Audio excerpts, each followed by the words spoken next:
Hey, it's Brian Burns, and welcome to this episode of Career Advice, Hacking, Ideas, and Options. Hey, I got some hate yesterday about the episode that I did about being the go-to person. And one person said, well, that sounds like it's kissing butt. And I was thinking, oh no, that person's not going to go anywhere. There's a huge difference between being that butt kisser or, the brown noser, the person who's like smiling and nodding, and the person who's trying to get the things done that the manager wants and that the company wants, even before they want it, without all that resistance that typically comes with getting a new task that's kind of out of your comfort zone and out of your routine and maybe even out of your job description or your pay grade. The thing is, our pay grade follows our capability. It doesn't lead our capability.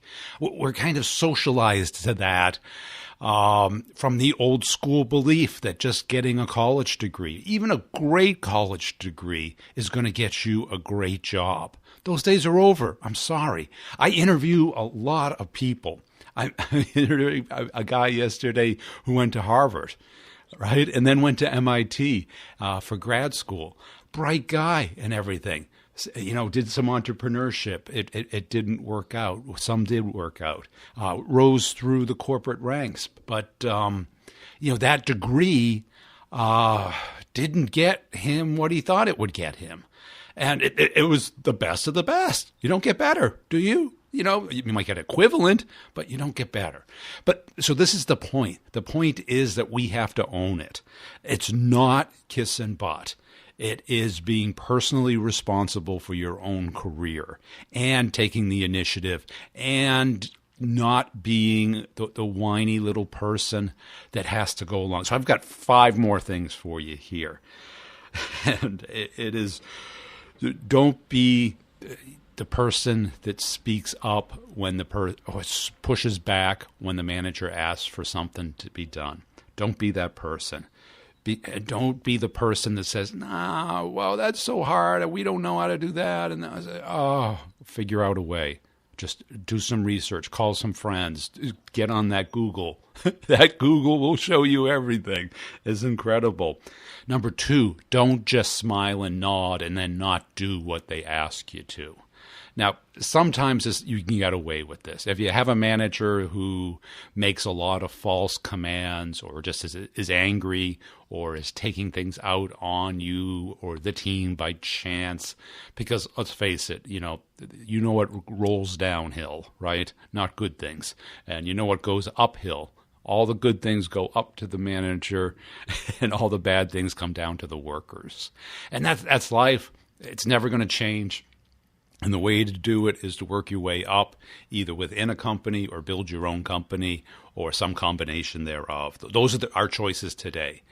And be careful. Don't buy into all this horse shit that you see on YouTube. Really investigate what they're telling you before you go and spend your money, and ask yourself, if you go to on their LinkedIn profile and say, when did you really work? When did you, other than just making this stuff up, when did you work? Where did you work? What did you do? The smiling and nodding and the buying into this social proof that people put on social media of $1 million cars that they rented and take pictures in front of, it goes to our little primitive brain and makes us react without thinking. We got to think. We got to use that little quarter of our brain that's analytical, that will look out for our best interest, not just our survival interests. We got 3/4 of our brain looking out for that. That's okay. That'll always take care of itself. It's that 1/4 that we have to think with. That's the space between stimulus and response. The smiling and nodding and then going off and not doing it and then making an excuse for why you didn't do it. It has become synonymous with being a worker. You see it on TV, in the movies, in every job situation. Everyone smiles and nods and then goes off and does whatever they want. And I got to admit, 80% of the time it probably works. The problem is it's that 20% of the time when it doesn't work that your manager gets pissed off. And it's that one person who goes off and goes, what they really need is this, and I'm going to go do that, and I'm going to find a way of making it happen. And I'm going to be, even if I can't do it, I'll bring them options of what can be done, and that I did enough research to answer their questions and objections. If there is something that you want to resolve, this is number 3. Don't do it in a group. Don't push back. Don't be the person that wants to work out a major company or team issue in a group setting. Do it one-on-one, as well as any manager who wants to correct, coach, or change a behavior in an employee. Do it one-on-one. And probably do it off-site. Go for a walk outside. You don't have to go to a restaurant or anything. But you get out of the environment, sit down on a bench, go for a walk and say, hey, when you did this, it made me feel this. Or if you're a worker, just say, I know what you're trying to accomplish, and I can't imagine the pressure you're under. But can we talk through this? Can we just, person to person, kind of hear each other out and come to a resolution? I really want it to work. I want to figure it out. But this is kind of how I feel about it.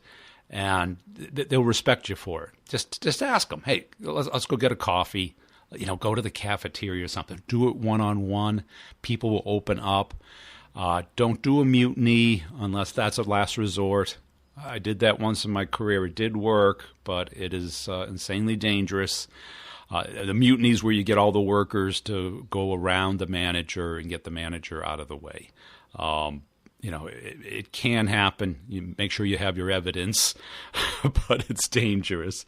So resolutions happen best one-on-one, not in group settings. Because if you do it in a group setting, the manager feels defensive, feels attacked, and also so does the employee. If the employee is being corrected in front of their peers, they feel isolated and singled out, and that's just not the way to do it.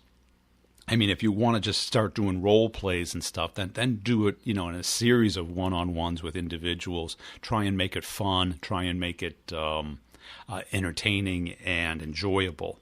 Number 4 is stay away from the water cooler. The water cooler it's an old-fashioned term for the gossip part of work. And there's always the people there, and it's natural. It's part of life. It happens all the time where they make fun of the company, they make fun of the manager, the product, the customers. And it's fun and it's funny. It is. It honestly is. And I've been pulled into it. The problem is it's just not productive. It's it really kind of gives you the wrong version of what you're there to do. You're there to serve your customers and your manager and the company, and that's how you move up the org. And if you get associated with those people and you know who they are, you know in every office is that one person, at least one person, who, they joke about it, they make fun of their manager, and it is fun. And I got to admit, I've done it. And I've been pulled into it pretty easily. And in a lot of cases, it's hard to avoid.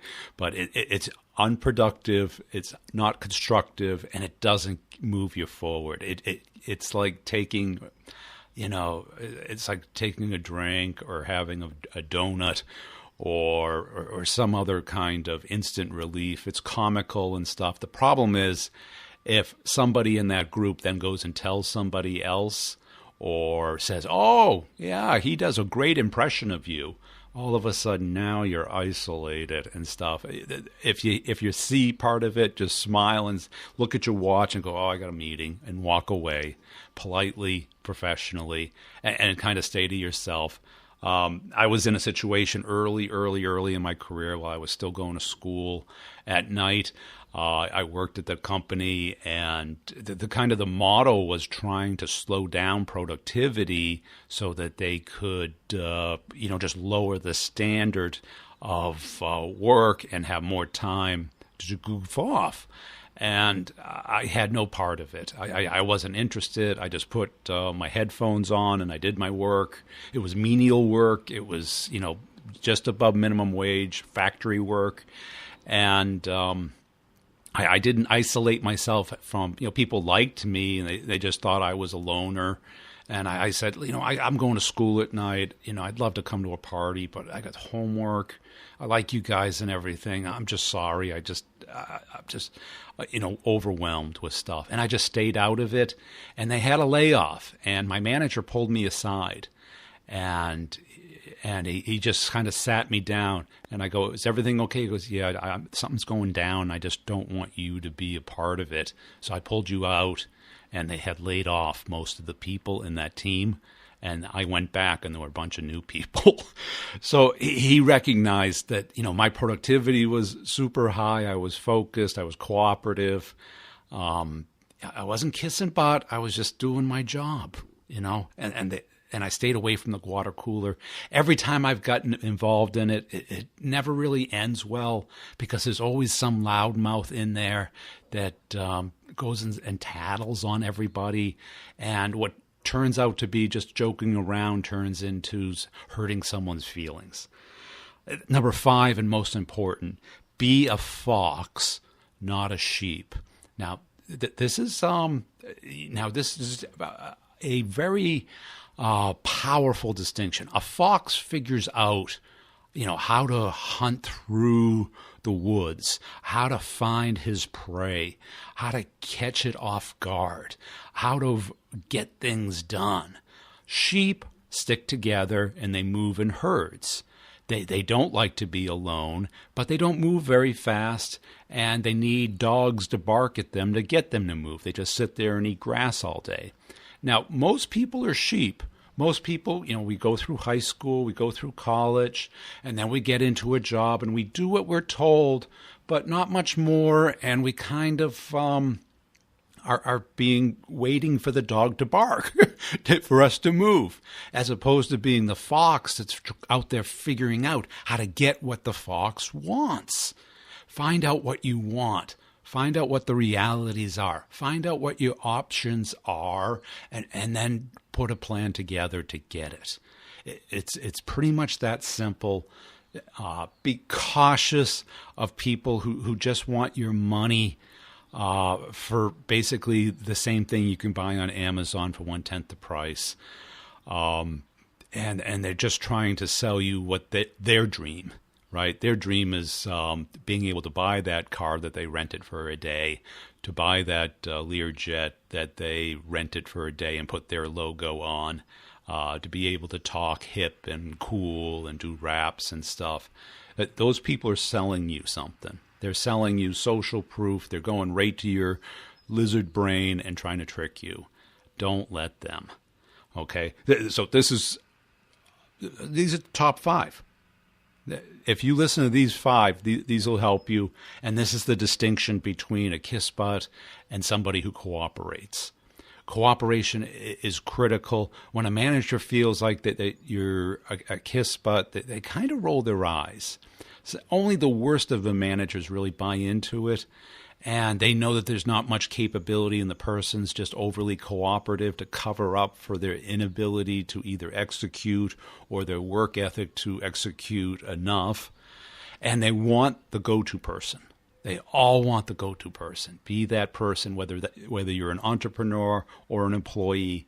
Your customers want the go-to person. Be that. Thanks for listening. Check me out on LinkedIn if you want to connect up. Brian G. Burns on LinkedIn. Maverick Method on YouTube. And let me know what your questions are. If you'd like to be on the show or if you have career issues, send them to me on LinkedIn or go to my website, which is B2B Revenue, B2BRevenue.com. All my stuff is there. And you can just enter and get a free book on how companies make product decisions.